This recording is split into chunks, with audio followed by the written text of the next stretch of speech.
காஷ்மீர்ல ஸ்ரீநகர்ல இன்னைக்கும் ஸ்ரீ சங்கராச்சாரியார் கிரி அப்படின்னு ஒரு சின்ன குன்று இருக்கு. இந்த சர்வஜ்ய பீடம் அப்படின்னா என்னன்னா, இப்ப நம்மலாம் இன்னைக்கு அரசாங்கத்துல ஒரு பெரிய அளவுல சாதிச்சவங்க, என்ன துறையிலயா இருக்கட்டும், யாரும் செய்ய முடியாதது செய்தவர்களுக்கு பத்மஸ்ரீ பத்மபூஷன் விருதெல்லாம் கொடுக்கற மாதிரி அன்னைக்கு காலத்துல சாரதா பீடம்னு ஒரு அறிவு திருக்கோவில், அந்த குன்றுல ஒரு அறிவு திருக்கோவில் இருக்கு. அந்த கோவிலுக்கு வெளியே 4 திசைகள்லயும் 4 வாசல்கள் இருக்கும். உள்ள இப்ப ஒரு கோவில் இருக்கு, கோவிலுக்குள்ள நிறைய படிக்கட்டுகள் மேல ஒரு பீடம் வைக்கப்பட்டிருக்கு. இந்த பீடத்துல அதான் சர்வஜ்ய பீடம். அந்த பீடத்துல யாரு அமர்த்தி வைக்கப்படுவாங்க அப்படின்னு சொன்னா, சகல விதத்திலும் தகுதியானவர்கள். எந்த கேள்வி கேட்டாலும், எந்த இடத்துல இருந்து கேட்டாலும், யாரு கேட்டாலும் தடங்களே இல்லாம பதில் சொல்லக்கூடிய அறிவு நிறைந்தவர்கள் அந்த இடத்திலே அமர்த்தி வைக்கப்படுவார்களாம். அப்போ உங்களுக்கு வடக்கு திசை, கிழக்கு திசை, மேற்கு திசை, தெற்கு திசை 4 திசைகளிலேயும் வாசல்கள் இருக்கு. இதுல என்ன அப்படின்னா, 4 திசைகளிலேயும் வாசல்கள் திறந்திருக்கு. 3 திசைகள்ல திறந்திருக்கு. தெற்கு திசை வாசல் மட்டும் மூடப்பட்டே இருக்கு. ஏன்னா அது வரைக்கும் தெற்கு பகுதியிலே இருந்து இந்த சர்வஜ்ய பீடத்திலே அமர்த்தி வைக்கக்கூடிய தகுதியான ஒரு மனிதர் வரவே இல்லை. அந்த இடத்துக்கு முதலாக சென்று தெற்கு வாயிலை திறந்து அங்கே இருந்த பண்டிதர்கள் கேட்ட கேள்விகளுக்கெல்லாம் பதில் சொல்லி அங்கே இருப்பவர்களையெல்லாம் வியப்பில் ஆழ்த்தி சர்வஜ்ய பீடத்திலே அமர்ந்த தெற்கிலிருந்து சென்ற முதல் மகான் என்று சொன்னால் அது ஆதிசங்கரர். பிறகு பத்ரிகாசிரமத்தில் விஷ்ணு கோவில் கட்டுறாரு, பத்ரிநாத் போறாரு, கேதார்நாத் போறாரு, மறுபடி காசிக்கு வராரு. காசிக்கு வரும்போது அங்கே அவர் ஒரு தெருவுல பாக்குறாரு, ஒரு வயதான ஒருத்தர் இலக்கணம் சொல்லி அங்க போராடிட்டு இருக்கார். சுத்தி இருக்கிறவங்க கிட்ட இலக்கணத்தை பற்றி பேசிட்டு இருக்கார். அந்த நேரத்திலே தான் இவர் பாடியது பஜகோவிந்தம் பாடல். பஜகோவிந்தம் பஜகோவிந்தம் பஜகோவிந்தம் மூடமதே. அதுல முழுக்க நம்ம சித்தர்களுடைய நிலையாமை எல்லாமே வரும் வரிசையா. காலங்காலமா நம்முடைய சித்தர்கள் செல்வம் நிலை இல்லை, இளமை நிலை இல்லை, இந்த யாக்கை உடம்பு நிலை இல்லை, அழகு நிலை இல்லை என்று அவர்களுடைய பாடல்களிலே சொன்னது எல்லாமே இந்த பஜகோவிந்தம் பாடல்கள்ல சோத்திரத்துல இடம் பெறக்கூடியது. ஒண்ணுமே இல்ல, நீ இறைவனை மட்டும் நினைச்சா போதும். அழியக்கூடியது இருக்கக்கூடிய காலத்திலே இறைவனை மட்டும் நினைத்தால் போதும்.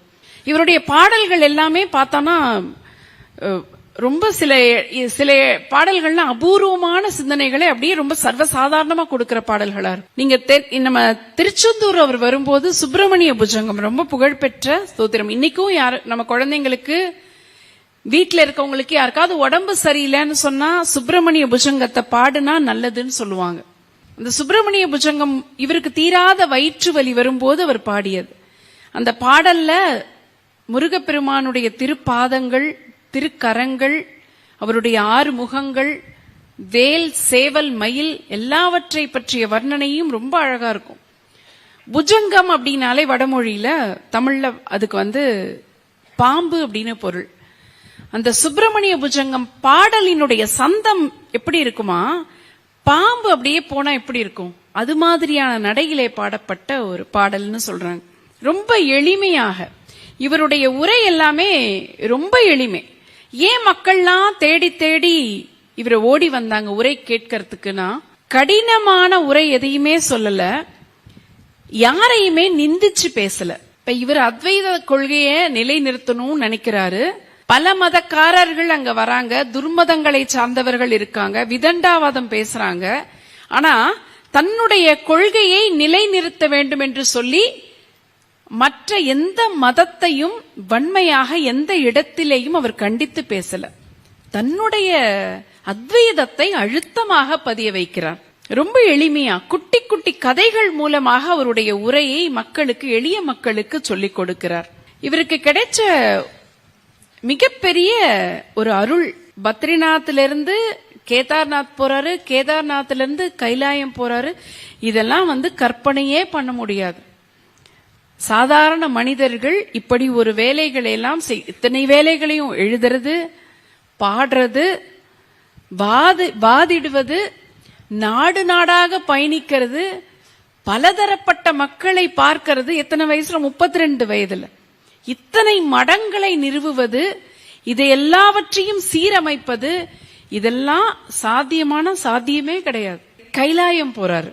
கைலாயத்திலே அங்க இன்னைக்கு நம்ம நினைச்சாலே யோசிக்கவே முடியுங்களா?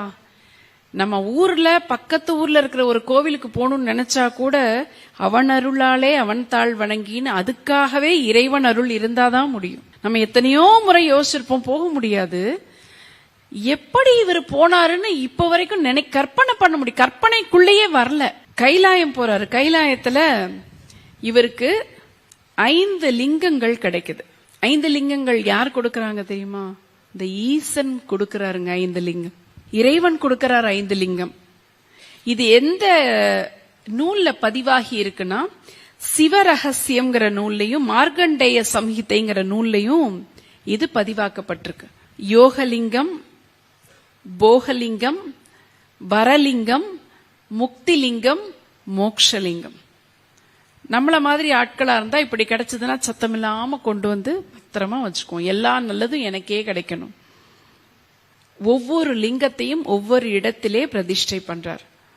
யோகலிங்கத்தை காஞ்சி, போகலிங்கத்தை ஸ்ருங்கேரி, வரலிங்கத்தை நேபாளம், முக்திலிங்கத்தை கேதார்நாத், மோட்சலிங்கத்தை சிதம்பரம் என்று 5 இடங்களிலேயும் தனக்கு கிடைத்த லிங்கங்களை பிரதிஷ்டை பண்றார்.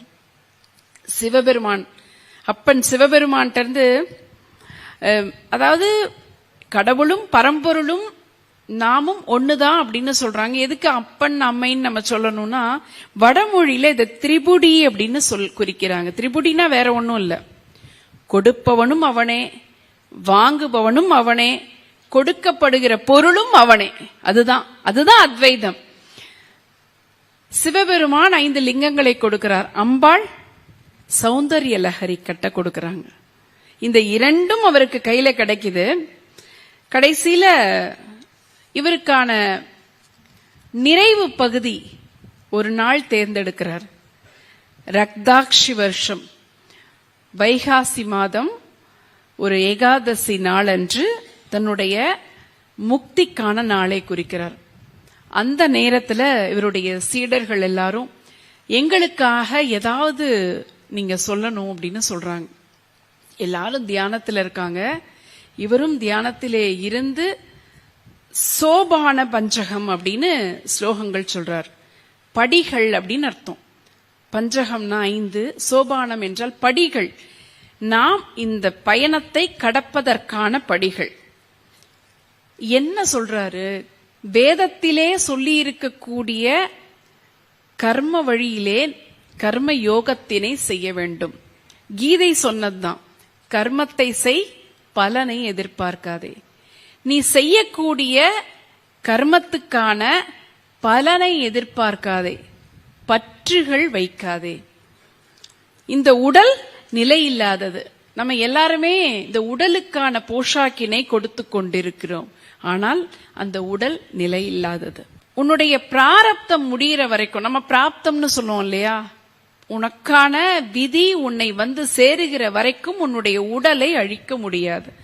அப்பா என்னதான் கஷ்டம் வந்தாலும் இப்ப போய் சேர்ந்துட மாட்டோம்னு நினைச்சாலும் உன்னுடைய காலத்தை அதற்காக நிர்ணயிக்கப்பட்ட காலம் வரைக்கும் இருந்து கழித்துதான் ஆக வேண்டும். மகான்களை தேடு, மனிதர்களை அல்ல, மகான்களை தேடு. சத்சங்கத்தை நாடு. உறவுகளின் பிடியிலே இருந்து வெளிவந்து இறை மார்க்கத்தை அடைய வேண்டும். அத்வைதம் என்கிற கொள்கையை மனதிலே வைத்துக் கொள்ள வேண்டும். அப்படிங்கிற விஷயத்தை எல்லாம் வச்சு இந்த சோபான பஞ்சகம் என்பதை தன்னுடைய சீடர்களுக்கு கொடுக்கிறார். அது மட்டுமல்லாம மடங்கள் எல்லாம் எப்படி இருக்க வேண்டும். இன்றைக்கு கும்பமேளா வரப்போகுது பாருங்களேன். இந்த கும்பமேளால நம்ம பார்க்கலாம், கடந்த ஆண்டு பார்த்தோம், இந்தியாவிலே இருக்கக்கூடிய அத்தனை துறவிகள் இருந்தாங்க. இந்த கும்பமேளா என்பதை சமய ஒருங்கிணைப்பு மாநாடாக மாற்றி காட்டியவர் முதலிலே ஆதிசங்கரர். நமக்கு அதெல்லாம் தெரியாது. இங்கே இருந்து சென்ற மனிதர் தான் அங்கே அத்தனை விதமான புரட்சியை செய்திருக்கிறார். மடங்களுக்கான சில விஷயங்களையும் சொல்லியிருக்கார். மடங்கள் என்ன செய்ய வேண்டும்? மக்களுக்கான பக்தியை சரியான பாதையிலே காட்டித்தர வேண்டும். ஒருவேளை மக்களுக்கு வேதங்களிலே ஏதாவது சந்தேகம் இருந்தால் அதை அமைதியாக தீர்த்து தர வேண்டும். அத்வைதத்தை முறையாக பரப்ப வேண்டும். எதுக்குமே அங்கே வன்முறை இல்லை. முறையாக, அமைதியாக, எளிமையாக மக்களிடம் சென்று சேர்க்க வேண்டும். அவருடைய அத்வைதம் என்கிற ஒன்றை நாம் மனதார ஏற்றுக்கொண்டோம் என்று சொன்னால் நம்மிடையே பிரிவினைகளே இருக்க வாய்ப்பே கிடையாது. அத்வைதத்தை முறையாக பரப்ப வேண்டும். ஆதிசங்கரர் என்கிற மகான் ஒரு அத்வைதி தான். ஆனால் அத்வைதியாக இருந்தாலும் கூட, ஜீவாத்மாவும் பரமாத்மாவும் ஒன்று என்று சொன்னாலும் கூட, மக்களுக்காக ஆலய வழிபாடுகளை எல்லாம் செம்மை செய்து கொடுத்தவர். அவர் மிகப்பெரிய ஞானியாக இருந்தாலும் கூட பக்தியை பரப்பக்கூடிய பணியிலே பெருந்தொண்டாற்றியவர். அவர் ஒரு ஆன்மீகவாதியாக இருந்தாலும் கூட சமுதாய கலாச்சார பிரச்சனைகளுக்கு தீர்வு காண்பதிலே தீவிரம் காட்டியவர். தமக்கென்ற தனி கொள்கை, அத்வைதம் என்கிற கொள்கை இருந்தாலும் கூட மாற்றார் கொள்கைகளை மதித்து அவற்றிலே இருக்கிற முரண்பாடுகளை எல்லாம் நீக்கி செம்மையான வழியிலே இந்த மண்ணில் அத்வைதம் நிலை பெற வேண்டும் என்று அதை செழிக்கச் செய்தவர். இந்த மகானிடம் இருந்து நாம் எதை எடுத்துக்கொள்ள வேண்டும்? இன்னைக்கு எத்தனையோ பேதங்கள் நம்மிடையே இருக்கின்றன. நம்ம வசதியால், பொருளால், அந்தஸ்தால், நிறத்தால், குணத்தால் மனிதர்களிடையே ஏராளமான பேதங்கள் இருக்கின்றன. இவர் சொல்வதெல்லாம் ஒன்றுதான். இது எல்லாமே மாயை. அந்த இறைவனிடம் இருந்து பெறக்கூடிய இறை துளியும் பிம்பங்களும் தான் இந்த உலகத்திலே இருக்கக்கூடிய எல்லா ஜீவராசிகளும். எறும்பாக இருந்தாலும் அதற்கு ஆன்மா இருக்கிறது, மனிதராக இருந்தாலும் அதற்கு ஆன்மா இருக்கிறது.